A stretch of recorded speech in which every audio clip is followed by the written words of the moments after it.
it should be. That's how it should I know, dapat gano'n na nga sila wedding eh. The better the simpler the better eh. 2 minutes lang.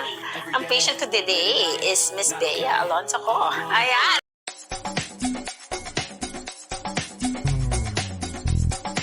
Showbiz Kachika TV. Hello mga kachika! Talaga namang usap-usapan pa rin nga sa social media ang naging kasalan ni Bea Alonso at Vincent ko last Monday, July 13, 2026. At after nga ng kanyang kasal, finally ay nagkaroon naman daw siya ng me time kung saan nagpunta nga siya sa IB Clinic para nga magpa-freshen up, kung saan naroroon din nga ang kanyang kaibigan na si Heart Evangelista at nakakatuwa nga talaga namang sinugod nga niya si Bea Alonso para nga ito ay i-congratulate. According nga kay Dr. IB, hindi nga daw niya ina-expect na nakaschedule kahapon for IB treatment si Heart Evangelista. Kaya naman what a coincidence nga daw dahil nagpang-abot nga daw ang kanyang mga IB babies kung saan very close nga ang dalawa. Ang nakakaloka nga ginawa ni Heart Evangelista ay bigla na nga lang siyang kumatok sa kwarto at binuksan ang pinto kung saan naroroon si Bea Alonso na talaga namang si Dr. IB ay nagulat maging si Bea Alonso.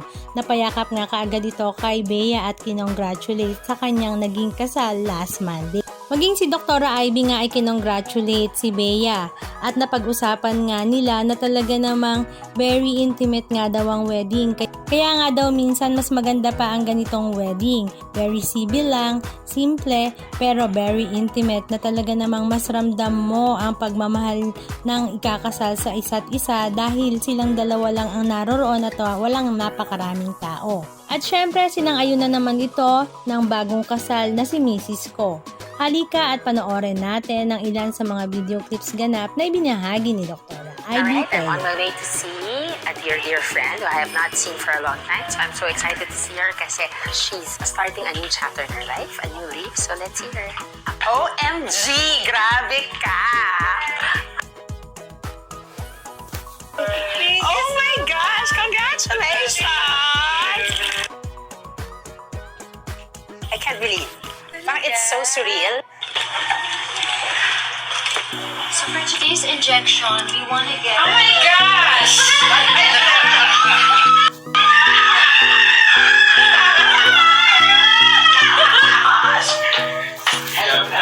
Talagang meant to be. Alam mo, hindi ko na namakaya siya. Hindi niya alam ang pagkakalo. Grabe. Grabe yung glow. Ikaw talaga. What happened there? We're just so happy. Good job. Promise. Yeah. Masaya lang kami. That's how it should be. That's how it should I know, dapat gano'n na nga sila wedding eh. The better the simpler the better eh. 2 minutes lang. Ang patient ko today is Miss Bea Alonso ko. Ayan! Congratulations, V! So happy for you. My gosh, super so happy for you. Thank you. Yes. Very happy also. Anong masasabi nyo mga kachika? Just comment down below. And please don't forget to subscribe. Thank you!